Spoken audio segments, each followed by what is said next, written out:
Hi, and welcome to Comics from the Ark. Once again, we have Devin and me, Jeff, talking comics, pop culture, and kind of blurring the lines a few. Tonight, we have a special guest, Jack Daniels. Let me tell you, he's a welcome guest and always welcome.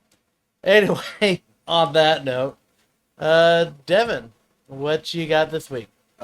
Absolutely nothing because I was relatively unimpressed with the releases, to be quite honest with you. Um, I've had weeks like that. it's it just wasn't quite. I mean, there was stuff that I wanted to read, but nothing that stood out where I was like, yeah, I gotta pull this out and do something with this. But at the same time, um, I did end up. I've had multiple people, obviously, with trying to promote the events we have coming up with Jason Font and Sam J. Jones. Um, Tell me that you got to get Instagram. And so I finally got to looking at it and asked my youngest daughter, who's 21, if she'd give me a hand, figuring this thing out. And she looks at me and it's one of Uh, those moments in life where you just kind of realize where you finally have landed. And she's like, "Yeah, Facebook is just for people over 40."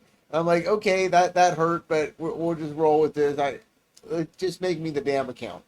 Um, when I was a kid, I had to program the VCR yeah. for mom and dad, and I laughed my butt off because, like, God, mom and dad came and worked a VCR. Hmm. I'm 9 and I'm able to do this. Doot, doot, doot. There you go. And now it's just like I don't care enough to follow trends and technology. It's just gonna Hmm. change again. It's getting more complicated. Let someone else deal with it. Just hook me up and let me go. Well, I'm finding it interesting that there seems like to be generational social media, basically. I guess MySpace is for those over 70, and Facebook is for 40 to 70, and anything And under. and Pinterest is for the people who want to feel creative but don't know where to begin. They're Yeah, not creative in how to begin, but they want to feel creative. yeah, yeah. If you happen to be, in that, 90 plus zone, you're using AOL Messenger still. Well, I mailed a letter the other day, and they should get it any day now, and by next week I'll get a Uh, reply. oh, you don't remember AOL Messenger, with dial up modems and. I do, I do. I remember when the internet was mostly text based, Well, yeah, I mean, I and remember kind ultimately of. that's what Facebook is. You have to write something. Whereas Instagram, you can Yeah. just start popping up. Here's what I had for lunch, and here's what I'm doing right Well, now. And and any of the social media is really just one of those bulletin board systems, the BBSs that, you know, pretty much anybody that had a computer was on in the 90s, because where we dialed into, we talked to people, we play some silly text-based games like Barney Splat, which was by far one of my favorite. You had to get, I think it was, get the kitties either drunk or high, and you wanted to do that and then successfully kill Barney. So it was a pretty good game. So now I went into chat rooms where one guy was very adamant. He was like, could the Flash win in a fight against Juggernaut? And started to go into the whole. He could do more than just run fast. You have to consider all of his powers, and so there was this whole debate going on right from the get go of the internet. I'm in college. I'm in this computer lab, and I'm reading, and it's updated, and everything scrolls up. Chunk, chunk. yeah, And I followed that for quite a while. That was the one that really stood out because I was like, well, if Flash phases Juggernaut into the ground and lets him go, then he would become one with the ground. However, Kitty Pryde had done that in an issue of Thor 427, and he busted out of the ground and he was fine. It didn't matter if he yeah. had concrete in his bloodstream. So, it's kind of one of those, well, could he? And what would it take? And I don't know. It's one of Yeah. those hypotheticals, and apparently you did your internet way differently than I did mine. Well, we started out with, like I said, the BBSs because we wanted to play the online text games and stuff like that. And plus, that's where it was kind of like the social meetup groups and stuff like that. Um, and then I think we didn't get actual internet until oh heck, I think I was actually playing. Was just starting to play EverQuest about the time I started actually using internet. So it was kind of the same time. I know that you watched How I Met Your Mother, but Yeah. when Robin was saying, well, the '80s didn't get to Canada until the '90s. Yeah, kind of the I same thing. kind of feel that now. Yeah. No, it's definitely different. But I mean, anyway, back to the Instagram thing. I guess the bottom line is we ended up making an account. I got some help with that one from her after she berated me for my age repeatedly. Um, Please tell me you ended the fight with, when you're my age. oh no, I'm letting this one just kind of go. I'm hoping to live long enough to point out her arthritis. Oh, wow. Or live long enough to point out, hey, you're over 40, you got to get on Facebook. No, because it'll still be Instagram. Instagram will be the new Facebook, and then there will be something new coming along, and her kids Yeah, are going to be like, Mom, Instagram is so out of it. What you need is yeah, Prism Guard or yeah, whatever. whatever it is. You need quantum flux. But no, it's so.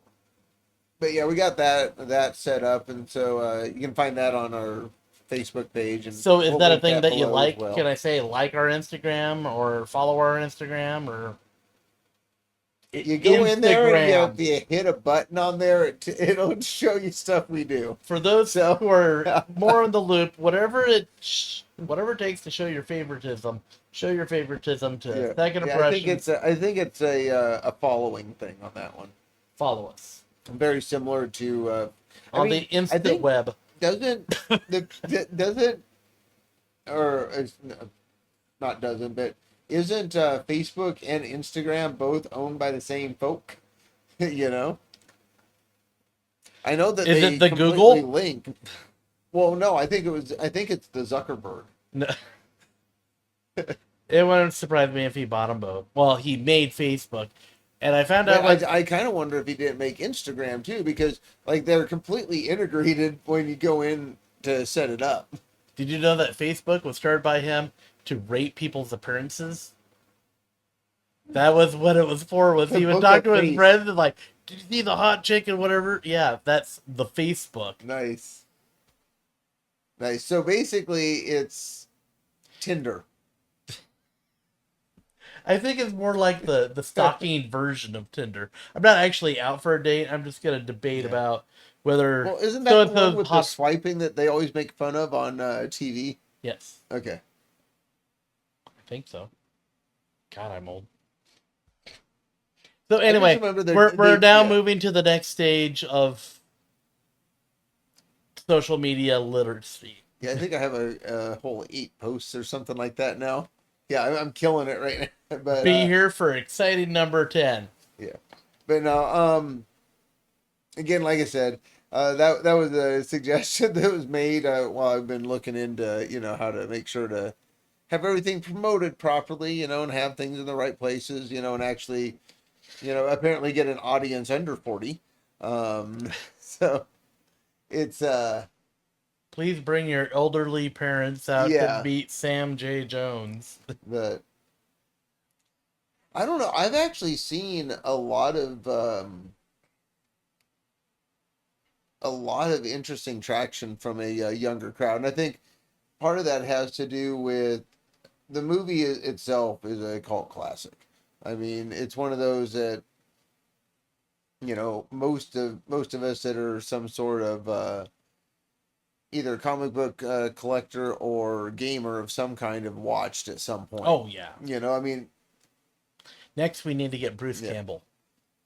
that would be fun, definitely. And then I think that you're starting to catch the younger generation as well, because they're, even the ones that aren't the gamers or the comic book readers, they still want to watch Ted. And Right. then they see the scenes in both Ted and Ted 2, and it makes them go, "Oh, I want to check this out." And then they watch the movie and realize, that it is a really great cult classic movie. You know, With an so awesome soundtrack. My God. the soundtrack is pretty incredible, and But I it's mean, I Queen. I love the mean, so stump. duh, you know. The stump is outstanding. So anyway, Yeah. but back to your point about how there wasn't really anything that jumped out at you that this week, and I have to say that I've had weeks like that, where it's like, okay, some stuff you're really looking forward to, or it hits you just right where you need to have the next issue, and Yeah. then sometimes it just feels like we're going through the motions. We're kind of just plodding along until we hit the next event or the next major crisis, or the next creative team, something to generate some type of interest. Yeah. Well, and right now, if you're not into the Blood Hunt storyline, I mean, you're kind of out of the loop. And well, if you're not into the Blood Hunt or the God storyline, one of those two, you're kind of out of almost all the books. Um, Almost.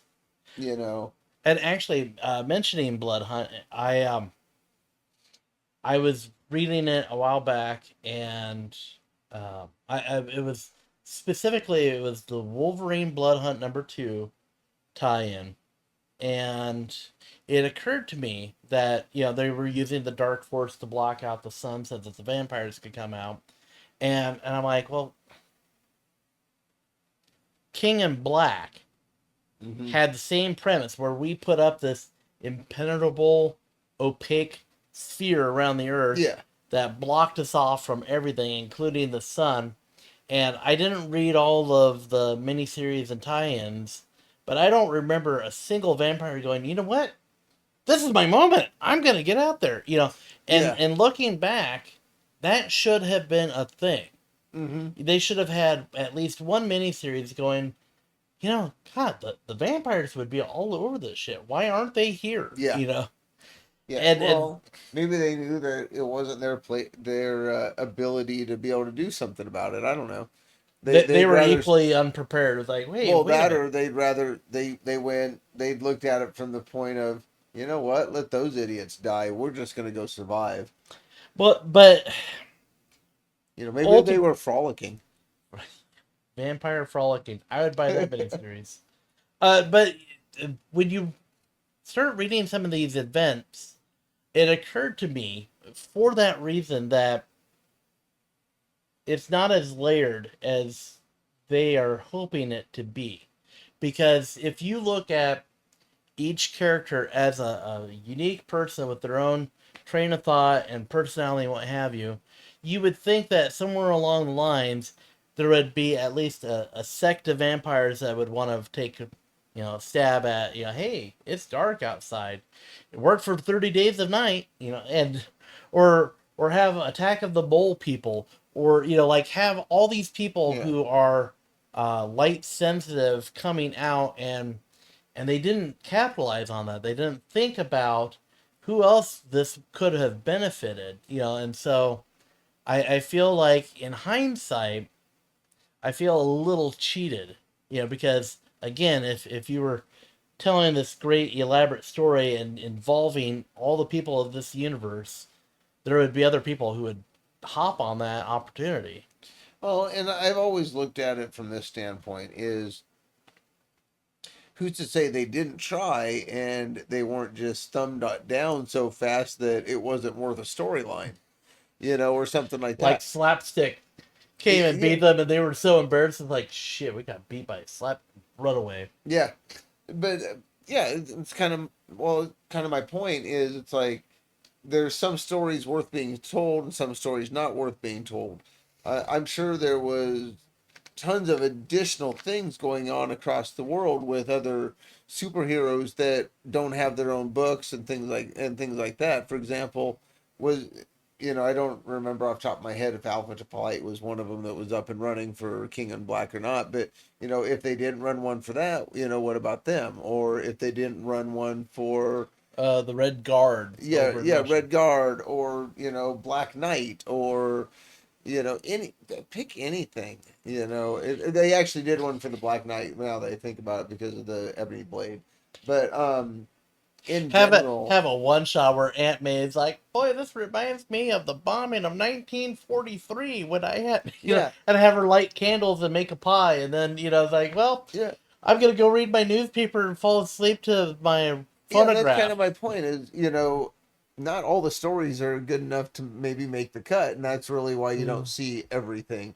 And that's why you didn't see the vampires. Maybe that was something that Null took into account prior to the blackout, and so he had prepared for it, and so when the blackout happened, he was ready and waiting, and basically put an end to it before it even started. But I'm saying that had they had said something like, I took the vampires into consideration and I realized that, if I did such and such thing to keep them at bay, then I knew that I would go unchallenged.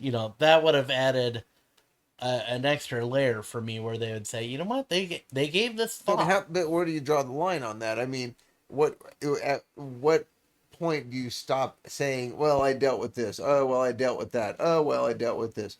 You I would know, say if you gave at least one example, say with the vampires or the mole people or the photosensitive people, whatever. If you gave one example of a viable threat and said, "Well, I took care of this because I knew that this would have been an well, issue," I mean, well, then you could extrapolate and say, "Okay, well, if he had a plan for them, then he had a plan for this person, that group, and so forth." yeah.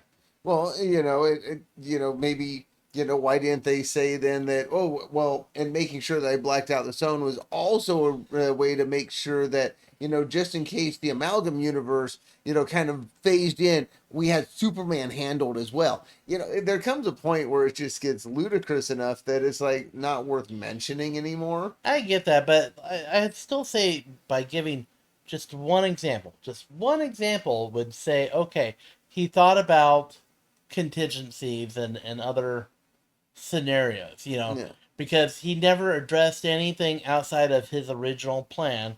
Everything went according to plan until people started pushing back and finding a way to win.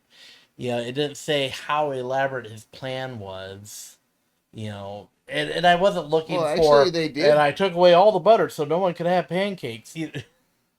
There was a few different things that kind of spoke toward it, but at the end of the day, like I said, it to me it feels like you're at a point just adding text bubbles to say, yeah, we've considered something, but it's the same as trying to read a God's book right now.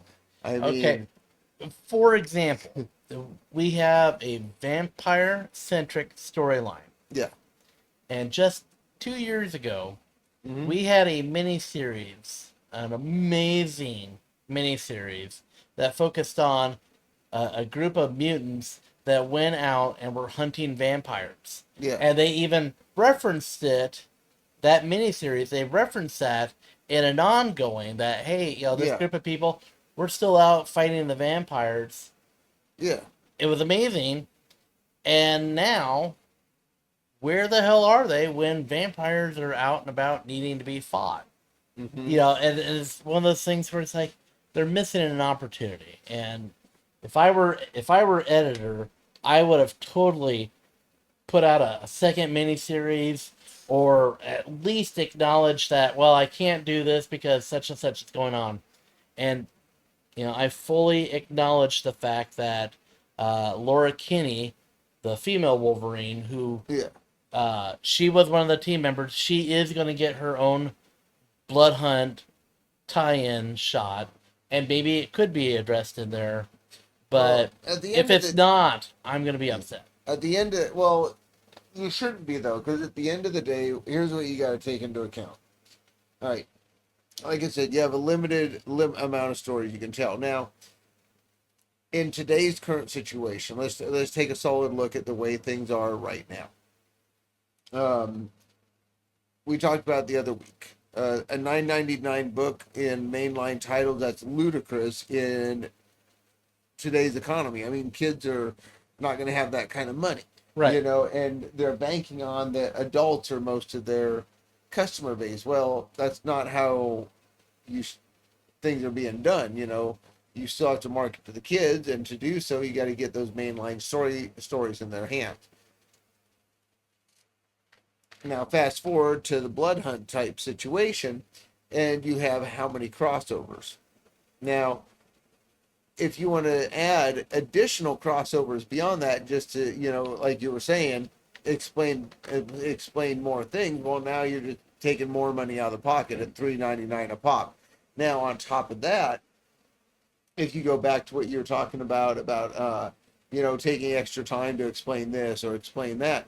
Well, if every time there was a small detail that maybe they wanted a few extra bubbles of, it's going to change enough over the entirety of the book that you're going to add a few pages, and now you went from a $3.99 book to a $4.99 book. Plus, you're adding additional tie-ins. So, I mean, you're just making it less and less affordable for somebody to run the tie-ins. Whereas if it's just kind of assumed that when they say they planned for everything, that was part of everything. I guess maybe a way to look at it is to be more selective with the tie-ins that you do then, because okay, so they're doing an X-Men Blood Hunt Psylocke issue. Yeah, it just came It's out. coming Yeah. out today. Now then, as far as Betsy and vampires go, on that Venn diagram, there's not much of a intersect. Yeah. Actually, pardon me, Psylocke is now Quanon, who was the ninja assassin that Betsy had merged with Siege Perilous. God, mutants are crazy. But anyway, you have Psylocke and you have vampires, and Yeah. that's not much of an intersection on the Venn diagram. But this group of vampire hunters, or why don't we have a Darkholme tie-in book? I know that Blade was a member of that, or an ally of that group, but Yeah. they had a whole group called the Darkholme Beholders or whatever. They had Yeah. their own book. They might be dead. I don't know, but it's Marvel, so no one stays dead. They Yeah. could have had them tie in, or any number of different intersects, and that's why I was really impressed with the Avengers tie-in, where Captain America has his makeshift team, and it turns out that Baron Blood is running around. There is a perfect tie-in because it's a vampire and it's a Nazi and it's someone that Captain America has fought in the past. Yeah. Boom, perfect. Yeah. But then you have Psylocke and vampires. We might as well have like Speedball and vampires. Well, do they give a? Have you read it yet? Or No, not yet. okay, we'll talk about that next week because there's got to be a reason that they're tying it in. I'm hoping. If not, then that means that they're starting to throw everything at the wall, which becomes an even bigger issue because they're going to start doing more and more of that. Right, and well, I mean, that's what these events have become. It's like we're gonna have a main premise, a couple of solid tie-ins, and because we want more money, we're gonna throw in another half dozen tie-ins Yeah. to just fill it out, make it look impressive. Yep. Whereas if you look at a classic storyline like Mutant Massacre, there were uh, two main titles for that, and then they had a couple of one or two issues of separate titles that tied in. But when it was all said and done, the circle was very small, and they kept it tight and neat. And history will probably reflect better on that storyline than Blood Hunt, King in Black, Yeah. or a lot of the other crap that's coming out now. Yeah. Pretty much. Well, Anyway, and then what do you have for the week? so for this week, I picked up Scarlet #2. It's part of the Energon universe. following obviously Scarlet from GI Joe. Yep. Uh, this is written by Kelly Thompson, and I could never not say enough. Yep.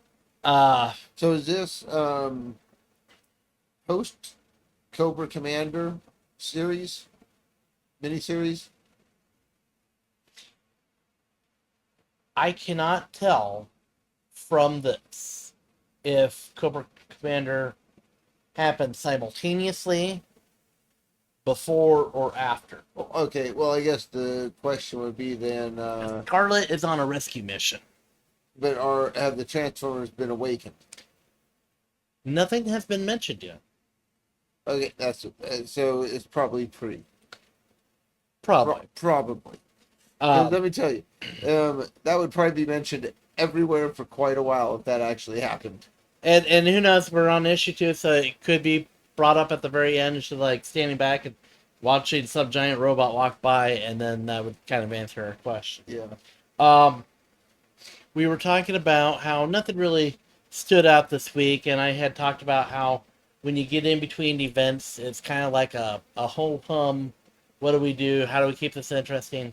Uh, One of the things that I love about Kelly's writing Yeah. is her sensibilities, and she keeps it at a real level enough that you could relate to it.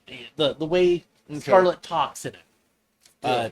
Obviously, she has military background, so she has a certain way of thinking. However, at the very beginning, and forgive me, I cannot pronounce the name of the ninja group that Snake Eyes and Storm Shadow are part of. It's Okay. Asha Shrickridge. Again, I Yeah, already your knew guess that is I as can't good as pronounce mine it. how to. Okay, mission objective 1: gain access to Ninja Stronghold in Japan. Mission objective 2: reestablish contact with missing embedded agent Jinx. Mission objective 3: find and, if possible, secure rumored ninja weapon. Again, precise points. This is my mission. These are the things that I need to accomplish. The terminology is there. And then mission objective 4: stay alive. And then it says, okay, I added that last one, but it seems key. Yeah. So, It's one you would definitely want to go with on a so on an objective. as far as objectives go, that's a very important one. But the way that the people are written, you Yeah. get a feel that they are real people. And I feel like we're missing that nowadays. How often do we see a superhero in their secret identity? Unless it's Peter Parker or Clark Kent, that doesn't happen much. I mean, I don't read the titles anymore, but in the past 3 years, how often have we seen Bruce Wayne out socializing? Pooh Bear uses his real personality. In the superhero genre, how often do we That's see? Pooh versus Bambi is superhero. But the point I'm making is that Sorry. that is the human contact. That's there once I once read something where Superman is what I could do, but Clark is who I am, and that spoke to me as far as kind of giving you a mindset that this is how I see myself. I am this person, but when people need help, I do what I can, and that's in this form. See, and that's definitively where we're really different because, like, I had somebody send me. I've never actually seen the Superman versus Batman, but somebody sent me a clip out of that with Lex. Oh god. And it basically boils down to I will not use that movie as an argument in this particular case. oh well actually Lex's line in on this is absolutely brilliant, which is um, you don't have to have a silver bullet to deal with monsters, but if you forge a silver bullet, you don't have to depend on the kindness of strangers. Basically saying that you have this stranger to our planet, that we're depending on to defend us from everything that is all powerful, and we have no way to stop unless we have a silver bullet. And the only way to ensure that, we are able to deal with additional monsters coming from Krypton is to take manners in our own it hands. well, not even just no, allow Superman to continue doing what he's doing, but if additional problems like Zod were to show up, we have a silver bullet if Superman falls. I I guess when I read these, Mm-hmm. we're jumping from crisis to crisis, and we're seeing the action movie. Yeah. And don't get me wrong, I like action movies. I'm a big popcorn film person where, you go for your big blockbusters. But at the end of the day, if you really want to feel like you can connect with someone or you feel And that's my point. involved. Yeah, and this is the point I was getting at is I think the villains in most aspects, whether it be in really super crappy movies, in mainline like Marvel, DC, I mean, you look at like the Penguin series, things like that. The villains are really starting to have more depth of character than the superheroes are. I can't argue that. You're absolutely right because they are focusing more on the behind the scenes, Mm-hmm. whereas the superhero stuff, we're going from adventure to adventure without stopping and having a human moment where you can recognize that this person's tired or they have a hobby or there's something going on in their lives besides putting on spandex and Yeah. fighting crime. And the point I'm trying to make is that when you read Kelly's books, you get a feel that these are real people with real emotions, and there's another layer to them besides fighting bad guy. Yeah. Because prior to Stan Lee doing the humanization of characters in the 60s, a lot of your superheroes were the I can't do any harm, I can't do any wrong, nothing can hurt me Yeah. for terribly long, and it was boring because there Mm-hmm. was no challenge. Well, it's also kind of boring when there isn't any human connection. You have to be Yeah. able to relate to a person to really feel involved. Which actually could be looked at in an interesting way when you look at stories from that time period that were never told that got told much later. A great example of that is the Legend of the Blue Marble. Right. And yet again, I would use that as another example of the time and the place was wrong for the story to be told at when When it it was was too actually raw, happening yeah. at that point. But at later point, they told the story. It's the same thing that goes with the vampires and everything else. That it wasn't right at that time to bring up that story. So, for this book, Scarlet is on a mission. She is trying to rescue Jinx and try to Yeah, infiltrate. We saw the mission objectives, and along the way, she's being put to tests and trials, and she has to prove herself. And so, along the way, you have your action sequences, you have all the main story points, but then along the way, there's enough in how it is told. You have a sense that this is a real person with real emotions and feelings and a personality. And along the way, there are key points that I really enjoy. And even if it's just a part of the larger story, it's more enjoyable to read than a lot of this other stuff where we're just bouncing from one fight sequence to the next. yeah, yep. And it's a $3.99 book. It's not overpriced. Um, I do like how a lot of the independent books have all the advertisements at the end, and so you don't feel disconnected from your story. You can stay immersed and move through. See, I have a mixed feeling on that one because I always felt like when they took them out of the middle, it kind of messed with me a little bit. But of course, that was me being used to oh, we get a little break to check out the sea monkeys for a minute. Right, right. You The know? fun factory or whatever, you know. Yeah. Oh, that's the lineup this Saturday. You Oh know? my God, yes. So anyway, as far as books go, it's a mini series, so you know that there's going to be an end. It's $4. Is there a beginning? There is a beginning. Middle too?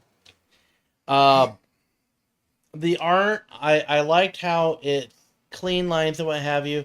Yeah. Although for it being a military-based ninja story, I could have accepted a little grittier of an art or a darker palette of coloring for the conveyance of tone. All in all, those they didn't go that route, but that could also underline the we know that nothing bad's going to happen to Scarlet, especially if this is going to be leading into the Energon universe. Yeah. You know that she's going to live. So So, the the heat of it is not coming from whether or not she's going to live, but it's more of how does she do it. so what you're saying is the ending of this will just be the beginning again. In one regard, yes, smartass. Um, so all in all, I really enjoy it. It has the action beats. It's going to be 2 more issues, so we know that they're for your classic storytelling procedure. We're going to Yeah. have to work up to the. We're in the middle now. We're in the middle. We're building up. Next issue is man. going to be our peak, and then we're going to have our confrontation Yep. 4. Yep. That's just storytelling, but And it'll have an end. it'll have an end too. Kelly has done her This is not research. getting old. I do really appreciate continuity of the art. There was a scene where she was bloodied and had rebounded off a wall. She like jumped up, put her feet on the wall, and pushed off to make a jump. And they actually had the footprints on the wall, and one was more planted than the other. And like instead of just having 2 flat feet, Mm-hmm. you had one foot that was mostly planted. The heel was a little fainter, and then you had like the ball of the other foot and the toes Yeah. from pushing off. And not only did they have that accuracy, but then it was a glass wall.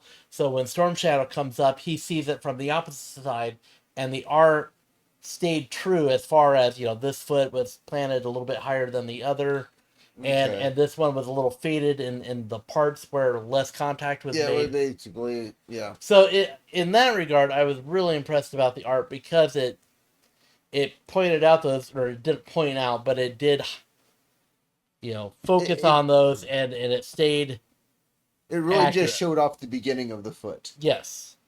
For those who have a foot fetish, this is your Not issue. the end of the foot. So I would recommend this book, and maybe What no do one they else. think? Jeff's gonna strangle me on camera. Shove these glass balls in your mouth. Anyway, I really recommend it. It's Kelly Thompson. I feel like I could just read. If she wrote the phone book, I could read it. Sometimes I don't necessarily agree about the art, Birds of Prey being an example, but I always feel like if you get a longer story from her where she can flesh out a character, it's so worth the investment. So This is what, like 6 or 10 or how many? it's just going to be a 4-issue mini. Oh, it's just 4. So we're already halfway done with this mini. Yeah, so almost to the end. Almost to the end. Which Kinda will just like be this the beginning podcast. again. And Devin's life. Almost to the end. It's like Main Street. The end is just the beginning again. So unless you have anything constructive to add. No, I now I'm gonna have to go home and watch Pleasantville though because I love that movie. It was a good movie. Yeah, like when they're describing the geography of Main Street is just amazing. What's at the end of it? What do you mean at the end? You know? Well, and I feel like that could actually be related to a lot of things anymore. Mm-hmm. I'm not sure if we're dumbing things down or what, but anything is good or bad or very good or very bad, but we don't have anything where it's terrific, astonishing, amazing, spectacular, or any other Spider-Man adjective. Mm-hmm. Um, you don't have anything that's terrible, dreadful. When we talk about things, we talk about the big black car, or you don't have anything where you're like, it was the ebony of midnight coming down a charcoal path, or anything like that. There, we've lost part of our creativity when describing. I think that depends what you're watching though too. Um, because to be fair, like some of the adult cartoons right now are like knocking out of the park with stuff like that. Futurama, Rick and Morty. I mean, Futurama. I mean, it's scientists writing the episodes for the love of God. Yeah. The simulation theory episode that they did for this last season, I think it was just amazing. And after it, I didn't sleep for about 2 days. Um, it really, well, no, like seriously, it brings up the simulation theory, and this is what I've always loved about it, and this is why I really point out, they use a higher level of vocabulary, the same as a comic book. They're bringing up theories and ideas, and then they're addressing them from a standpoint that, I mean, high school, junior high kid, this is going to be, their kind of humor as well. And at the same time, they're learning some pretty heavy facts on certain things. I mean, the entire episode literally teaches you simulation theory and why it is an actual viable theory. But the instances where they get such creative or deep philosophical, uh, those the number of those programs or movies is dwindling. I feel it doesn't feel like as many shows are delving in to that degree. I'm not saying that they don't exist. I'm saying that I it's think it's becoming. disappearing in the live world. Okay, that I'm going to qualify that because I agree with you. The day of the live show or the live actor show, not like live like it's on the air right now, but as much as using actual live actors, you don't have that near as much anymore.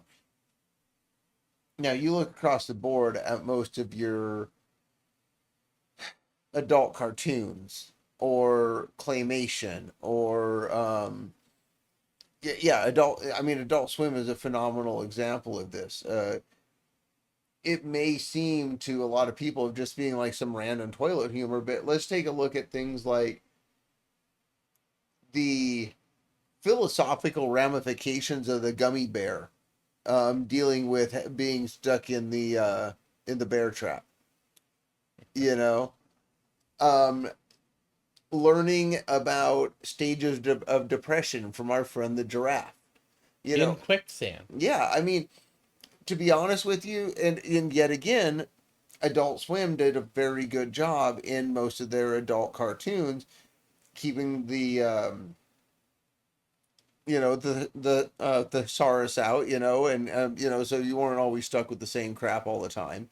And not only that, but man, they were teaching everything from history to pop culture to everything else. I mean, Aqua Teen Hunger Force. I mean, does not seem like it's that great of a show until you actually sit down and watch a few episodes and you realize what's really going on there. I will have to take your word for that Yeah. one. Moral Oral, absolutely hilarious. And let me tell you, it teaches you that this is what happens if you take something too far. But also, fair enough. Yeah. But when did that show go off the air? Oh, Moral Oral's been a long, long time ago, but of course Futurama's back right now. You've got American Dad still running, where I feel American Dad's done a fairly good job using the Roger character for social commentary. Roger to me strikes me more of like an Urkel. It's taking over the show and becoming a center point, Yes. and Well, and they really use him for commentary a lot of times. They really do. I can see where that could be. Hmm. It I guess it's South too much of a Park. thing. Yeah. Okay, so Yeah. More Oral ended in 2009. Yeah. So that would be 15 years ago, Yeah. which only supports what I'm saying that But look the look at quality but of I'm still kind of saying you saw South Park still is still up and running doing their thing. You know, Rick and Morty is a relatively fresh one. I mean, they're on what, like season 7, I think, at this point, and they really didn't start taking off till about season 3. And the level of thought that goes into those episodes versus the level of popularity, they're both extremely high. well, and I'll throw in one then Drawn Together, I feel was an unrecognized. Oh, it was amazing.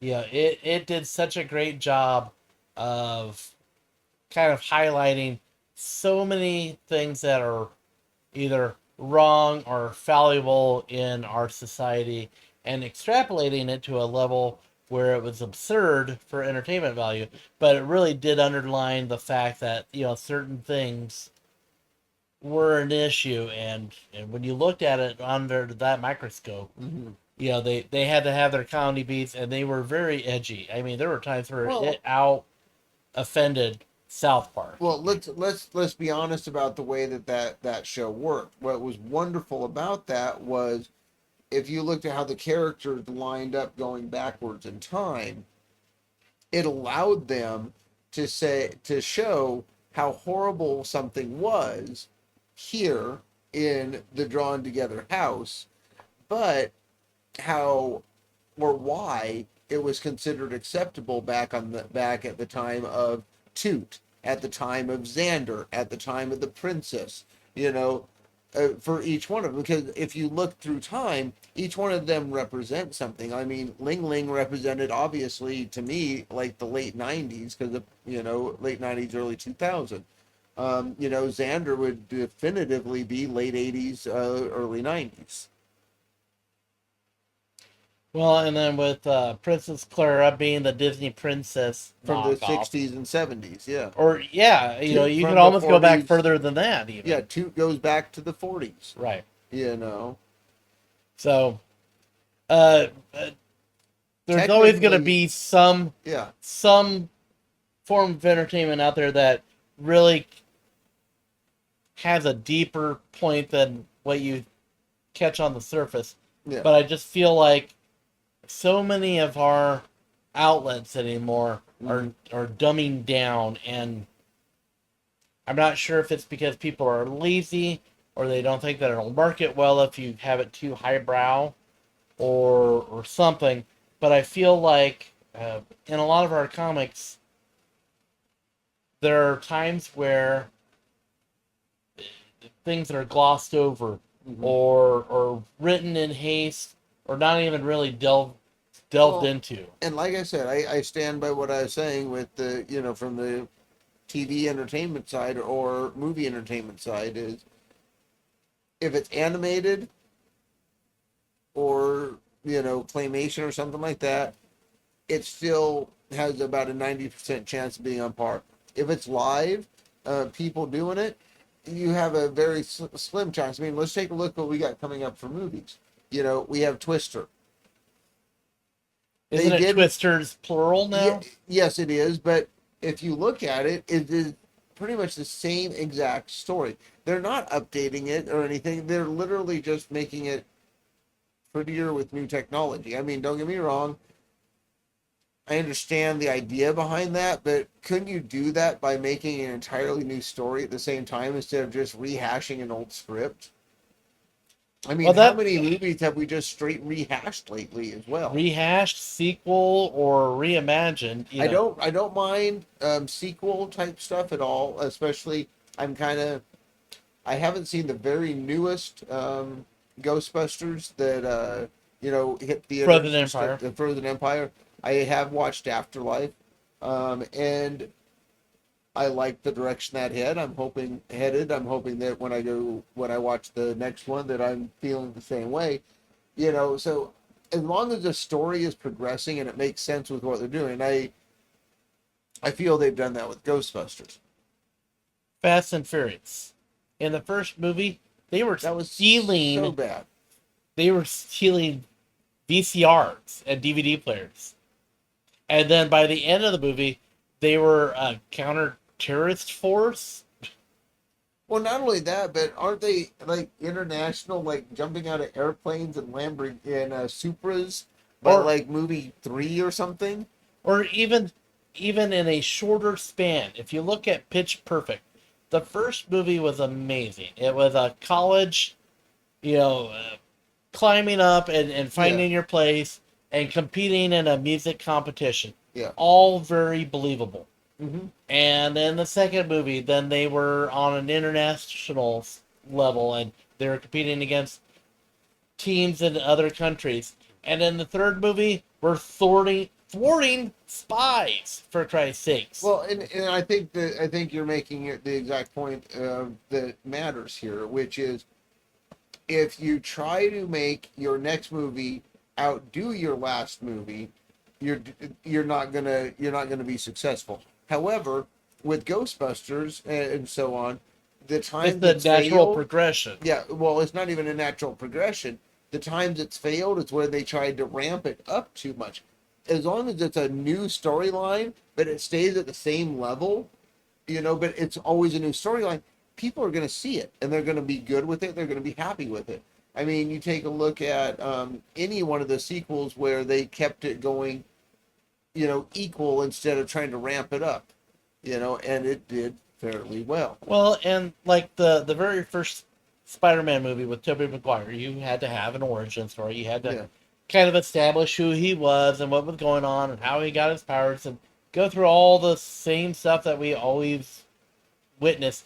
But then when you had the second movie, then you could start from that point on. You didn't have to rehash the origin or whatever. You could kind of pick up where the action left off and move from there. Well, I think another part of it is known versus unknown franchises as well. Um, Name recognition. yeah, And like take a look at how well like the Star Trek movies do, or did actually, especially in the '90s, because they were doing them one after another, but they were keeping them at that kind of same level, well up until the whole time traveling thing. But in all actuality, even that one they did well enough that I personally, I actually, it's one of my favorite ones to watch, to be quite honest with you, because Cochrane, man, that is everything I'd ever want to be in the post-apocalyptic world, you know. I guess the point I'm getting at is that um, it's how you follow up.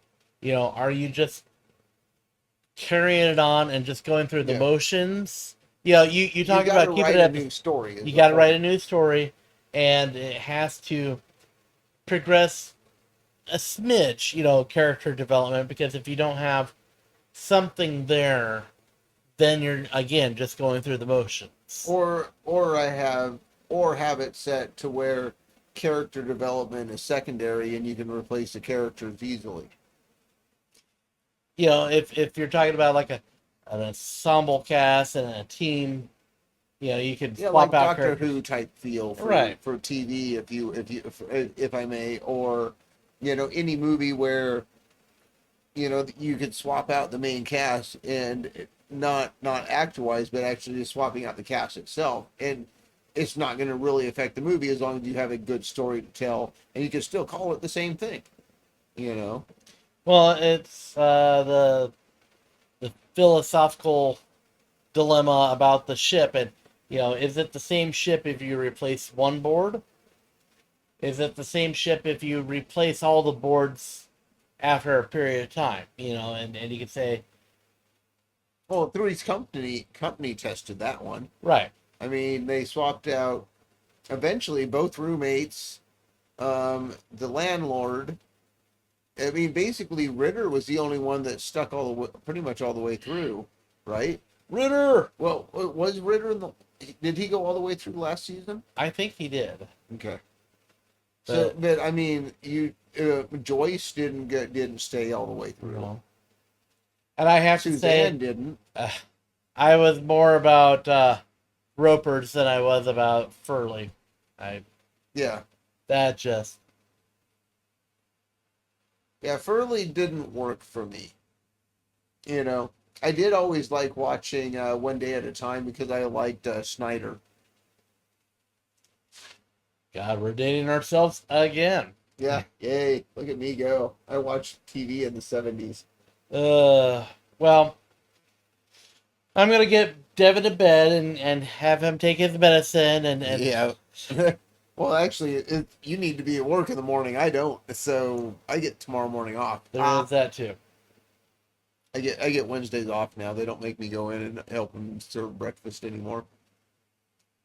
But you still have to open the comic store. Not until 1. And on that note, get out to your local comic store, whether it's Second Impressions or wherever. Enjoy. Let us know what you're reading and what we should be reading. And until next time, I'll talk to you later. Night. Night.